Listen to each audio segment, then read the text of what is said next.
Hey guys, Assam Agriculture University পৰা ৰিকুৱাৰমেণ্টৰ কাৰণে নোটিফিকেশ্যন আহিছে। যদি আপুনি ভাবি আছে আসাম এগ্ৰিকালচাৰ ইউনিভাৰ্চিটিৰ আন্ডাৰত আপোনাৰ নিজৰ কেৰিয়াৰটো আপুনি ষ্টাৰ্ট কৰিব, তো এইটো ভিডিঅ' আপোনাৰ কাৰণে। এইটো ভিডিঅ'ত মই প্ৰভাইড কৰিম যিটো ৰিকুৱাৰমেণ্ট আহিছে তাৰ অভাৰভিউখিনি, লগতে ভেকেঞ্চি ডিটেইলছখিনি আপুনি চেক কৰিব পাৰিব আৰু ভেকেঞ্চিখিনিত এপ্লাই কৰোঁতে আপুনি কি কি এলিজিবিলিটি ক্ৰাইটেৰিয়া চেক কৰিব লাগিব, লগতে কেতিয়াৰ পৰা এপ্লাই ষ্টাৰ্ট হ'ব, কেতিয়ালৈকে লাষ্ট এপ্লাই কৰিব পাৰিব, সিলেকশন প্ৰসেস কেনেকুৱা হ'ব, ঠিক আছে। তাৰে কমপ্লিট ডিটেইলছ মই আপোনাক এইটো ভিডিঅ'ত প্ৰভাইড কৰিম।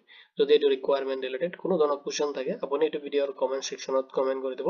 উইদিন 48 আৱাৰ্ছ আপুনি জব এলাৰ্টৰ পৰা ৰেছপন্স পাব। তো আহক দেৰি নকৰি আজি ভিডিঅ'টো আৰম্ভ কৰোঁ। Directorate of agriculture Assam requirement 2025 কাৰণে আহিছে নোটিফিকেশ্যনটো, আৰু তাৰে কমপ্লিট ডিটেইলছ আপুনি এইটো ভিডিঅ'ত চেক কৰিব পাৰিব। এতিয়া চাই লওক যিটো ৰিকুৱাৰমেণ্ট আহিছে তাৰে অভাৰভিউখিনি। অৰ্গেনাইজেশ্যন ডাইৰেক্টৰেট অফ এগ্ৰিকালচাৰ আসামৰ পৰা আহিছে নোটিফিকেশ্যনটো।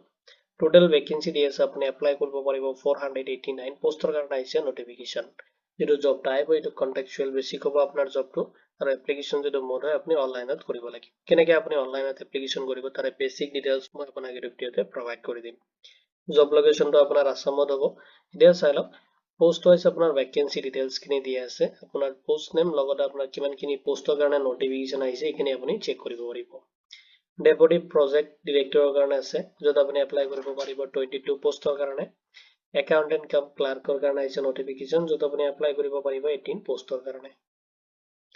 কম্পিউটাৰ প্ৰগ্ৰামাৰ, য'ত আপোনাৰ 19 পোষ্টৰ কাৰণে আহিছে নোটিফিকেশ্যনটো। ব্লক টেকনলজি মেনেজাৰ, য'ত আপুনি এপ্লাই কৰিব পাৰিব 103 পোষ্টৰ কাৰণে। এছিষ্টেণ্ট টেকনলজি মেনেজাৰ, য'ত আপুনি এপ্লাই কৰিব পাৰিব 327 পোষ্টৰ কাৰণে। টোটেল এটা আপোনাৰ পোষ্ট দি আছে, আপুনি এপ্লাই কৰিব পাৰিব 489 পোষ্টৰ কাৰণে। এইটো ভেকেঞ্চিত আপুনি এপ্লাই কৰোঁতে ফলো কৰিব লাগিব কিছুমান এলিজিবিলিটি ক্ৰাইটেৰিয়া, য'ত আপোনাৰ এডুকেশ্যনেল কোৱালিফিকেশ্যনখিনি আপুনি ফলো কৰিব লাগিব। যদি আপুনি ডেপুটি প্ৰজেক্ট ডিৰেক্টৰ পোষ্টত এপ্লাই কৰি আছে, আপুনি পোষ্ট গ্ৰেজুৱেট যদি আপুনি কৰিছে এগ্ৰিকালচাৰ অৰ এলাইন সেক্টৰত যদি আপুনি কৰিছে, লগত আপোনাৰ 5 ইয়াৰ্ছ এক্সপিৰিয়েঞ্চ থাকিব লাগিব, তেতিয়াহ'লে আপুনি এলিজিবল হ'ব। লগতে দি আছে অৰ যদি আপুনি ব্লক টেকনলজি মেনেজাৰত কাম কৰি পাইছে আপুনি মিনিমাম 5 ইয়াৰ্ছ, তথাপি আপুনি এইটো পোষ্টত এলিজিবল হ'ব, আপুনি এপ্লাই কৰিব পাৰিব। নেক্সট যেটো পোষ্ট আছে একাউণ্টেণ্ট কাম ক্লাৰ্কৰ কাৰণে, য'ত আপোনাৰ বিকম বিচাৰিছে লগতে আপোনাৰ 3 ইয়াৰ্ছ এক্সপিৰিয়েঞ্চ বিচাৰিছে এজ একাউণ্টেণ্ট আপুনি যদি ক'ৰবাত কাম কৰিছে, তেতিয়াহ'লে আপুনি এইটো পোষ্টত এপ্লাই কৰিব পাৰিব। নেক্সট আপোনাৰ কম্পিউটাৰ প্ৰগ্ৰামাৰৰ কাৰণে আছে পোষ্ট, য'ত আপোনাৰ বিচাৰিছে যদি আপুনি বিটেক কৰিছে চায়েন্সৰ পৰা, যদি আপুনি কম্পিউটাৰ চায়েন্স কৰিছে বা আপুনি MCA কোৰ্চ কমপ্লিট কৰিছে, তেতিয়াহ'লে আপুনি এলিজিবল হ'ব। যদি আপুনি 1 ৰ পৰা 2 ইয়াৰ্ছ আপোনাৰ তেনেকুৱা কোনো ধৰণৰ এক্সপিৰিয়েঞ্চ আছে, তেতিয়াহ'লে আপুনি পোষ্টটোত প্ৰেফাৰেঞ্চটো বেছিকে পাব। নেক্সট যেটো পোষ্ট আছে ব্লক টেকনলজি মেনেজাৰ পোষ্টত, য'ত আপোনাৰ বিচাৰিছে যদি আপুনি পোষ্ট গ্ৰেজুৱেট ডিগ্ৰীটো কমপ্লিট কৰিছে এগ্ৰিকালচাৰৰ পৰা, নহ'লে এলাইন সেক্টৰৰ পৰা যদি আপুনি কমপ্লিট কৰে, তেতিয়াহ'লে আপুনি এলিজিবল হ'ব। অৰ দি আছে যদি আপুনি এগ্ৰিকালচাৰত গ্ৰেজুৱেট ডিগ্ৰীটো কমপ্লিট কৰিছে লগত আপোনাৰ 5 ইয়াৰ্ছ এক্সপিৰিয়েঞ্চ আছে, তেতিয়াহ'লে আপুনি এইটো পোষ্টত এলিজিবল হ'ব, য'ত আপোনাৰ এছিষ্টেণ্ট টেকনলজি মেনেজাৰত আপোনাৰ এক্সপিৰিয়েঞ্চ থাকিব লাগিব। বেছিক আপোনাৰ কম্পিউটাৰ নলেজ থাকিব লাগিব, তেতিয়াহ'লে আপুনি এলিজিবল হ'ব। নেক্সট যেটো পোষ্ট দিয়া আছে এছিষ্টেণ্ট টেকনলজি মেনেজাৰ পোষ্টত, য'ত আপোনাৰ গ্ৰেজুৱেট বিচাৰিছে বা যদি আপুনি পোষ্ট গ্ৰেজুৱেট ডিগ্ৰীটো আপুনি কমপ্লিট কৰিছে এগ্ৰিকালচাৰৰ পৰা, অৰ দি আছে এলাইন সেক্টৰৰ পৰা যদি আপুনি কৰিছে, তেতিয়াহ'লে আপুনি এলিজিবল হ'ব। লগতে আপোনাৰ মিনিমাম 1 ইয়াৰ এক্সপিৰিয়েঞ্চ বিচাৰিছে, ৰিলেটেড ফিল্ডৰ পৰা আপোনাৰ এক্সপিৰিয়েঞ্চ থাকিব লাগিব। নেক্সট আপুনি ফলো কৰিব লাগিব এজ লিমিট, আৰু এইটো কেলকুলেশ্যন কৰিব লাগিব আপুনি 1 জানুৱাৰী 2025 ডেট হিচাপত। এজ লিমিটৰ যিটো মিনিমাম এজ দি আছে 21 ইয়াৰ যদি আপোনাৰ হৈছে, তেতিয়াহ'লে আপুনি এপ্লাইৰ কাৰণে এলিজিবল হ'ব। মেক্সিমাম আপোনাৰ এজ লিমিট দি আছে 40 ইয়াৰ্ছলৈকে আপুনি এপ্লাই কৰিব। যদি আপুনি ডেপুটি প্ৰজেক্ট ডিৰেক্টৰ পোষ্টত এপ্লাই কৰি আছে বা একাউণ্টেণ্ট বা প্ৰগ্ৰামাৰ পোষ্টত যদি আপুনি এপ্লাই কৰে, তেতিয়াহ'লে আপুনি 40 ইয়াৰ্ছলৈকে এপ্লাই কৰিব পাৰিব।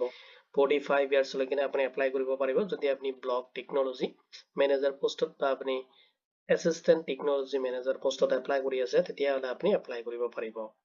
এজ ৰিলেক্সেশ্যনখিনি এপ্লিকেবল হ'ব এজ পাৰ দ্য গভৰ্ণমেণ্ট যিটো আছে আসামৰ নৰ্মছ, সেইটো হিচাপত আপুনি এলিজিবল পাব, আৰু লগত আপোনাৰ যিটো কেটাগৰী ৱাইজ যেটা ৰিজাৰ্ভেশ্যন দিয়া থাকে এতিয়া আপুনি ৰিচিভ কৰিব। চেলাৰী ডিটেইলছখিনি দি আছে, পোষ্ট ৱাইজ আপোনাৰ চেলাৰীসমূহ ডিভাইডকে দিয়া আছে। যদি আপুনি ডেপুটি প্ৰজেক্ট ডিৰেক্টৰ পোষ্টত এপ্লাই কৰি আছে, তো মান্থলি আপোনাৰ যিটো চেলাৰী হয় 52,000 আপুনি ৰিচিভ কৰিব।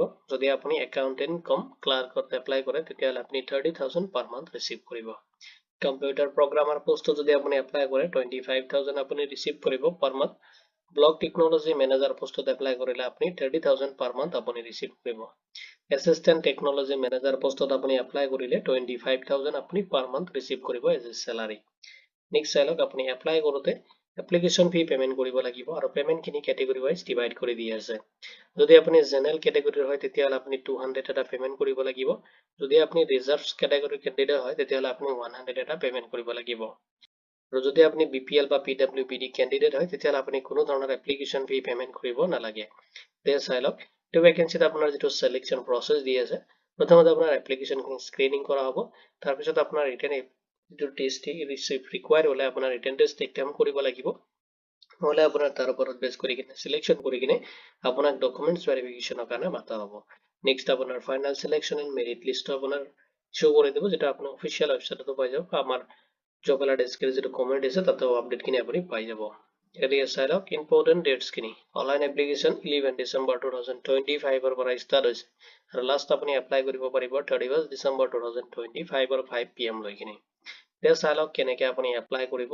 এপ্লাই কৰিবলৈ ফাৰ্ষ্টত আপুনি ভিজিট কৰিব লাগিব অফিশিয়াল ওয়েবসাইটত নেক্সট আপুনি ৰেজিষ্ট্ৰেচন কৰিব লাগিব যদি আপুনি ফাৰ্ষ্ট টাইম ভিজিট কৰি আছে যত আপোনাৰ বেসিক ডিটেইলছ ফিল আপ কৰিব নেক্সট আপোনাৰ এপ্লিকেশন ফৰ্মটো ফিল আপ কৰিব যত ৰিকোয়াৰমেন্ট ডিটেইলছ যত আপোনাৰ পাৰ্সোনাল এডুকেশন ডিটেইলছ খিনি আপুনি ফিল আপ কৰিব নেক্সট আপুনি আপলোড কৰিব লাগিব ৰিকোয়াৰমেন্ট ডকুমেন্টস খিনি নেক্সট আপোনাৰ এপ্লিকেশন ফি পেমেন্ট কৰিব লাগিব ইফ এপ্লিকেবল নেক্সট আপোনাৰ যদি এপ্লিকেশন ফৰ্ম হয় এটা আপুনি সাবমিট কৰিব লাগিব নেক্সট আপুনি প্ৰিন্ট আউট ৰাখিব আপোনাৰ এপ্লিকেশন একনলেজমেন্ট ৰিসিপ্টটো লগতে যদি আপুনি পেমেন্ট কৰিছে পেমেন্ট ৰিসিপ্টটো আপুনি প্ৰিন্ট আউট ৰাখিব এজ এ ফিউচাৰ ৰেফাৰেন্সৰ কাৰণে নেক্সট চাই লওক নেক্সট আপোনাৰ ইম্পৰ্টেন্ট ডকুমেন্টস কি লাগিব হেখিনি আপুনি ৰেডি কৰিব লাগিব এতিয়া চালক এডুকেশনাল যেটো খিনি সাৰ্টিফিকেট আছে কিনে আপোনাৰ লাগিব নেক্সট আপোনাৰ যদি এক্সপেৰিয়েন্স আছিল এক্সপেৰিয়েন্স সাৰ্টিফিকেট এজ প্ৰুফ আপোনাৰ লাগিব কাষ্ট সাৰ্টিফিকেট ইফ এপ্লিকেবল যদি আছে লগতে আপোনাৰ পাসপোৰ্ট সাইজ ফটোগ্ৰাফ লাগিব নেক্সট আপুনি সিগনেচাৰ এটা ৰেডি কৰি ৰাখিব হেখিনি ডিটেইলছ আপুনি ৰেডি কৰিব আৰু আপুনি এপ্লাই পৰ্টালত যাই কিনে এপ্লাই কৰিব পাৰিব